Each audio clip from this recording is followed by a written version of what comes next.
झालेल्या तणावाच्या घटनांच्या पार्श्वभूमीवर नागपूर पोलीस आणि सीआरपीएफच्या तुकड्या मिळून शहरामध्ये 4000 पोलिसांचा फौजफाटा तैनात असल्याची माहिती नागपूरचे पोलीस आयुक्त रवींद्र कुमार सिंघल यांनी दिली आहे।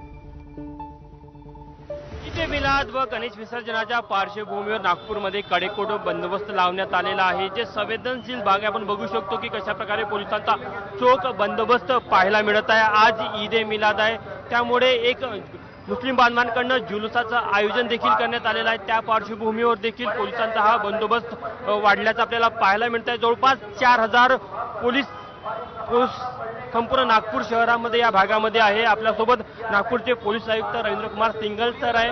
सर, ईद मिलाद आणि गणेश विसर्जनाच्या पार्श्वभूमीवर शहरामध्ये कशा प्रकारे सुरक्षेची काळजी घेतली जात आहे?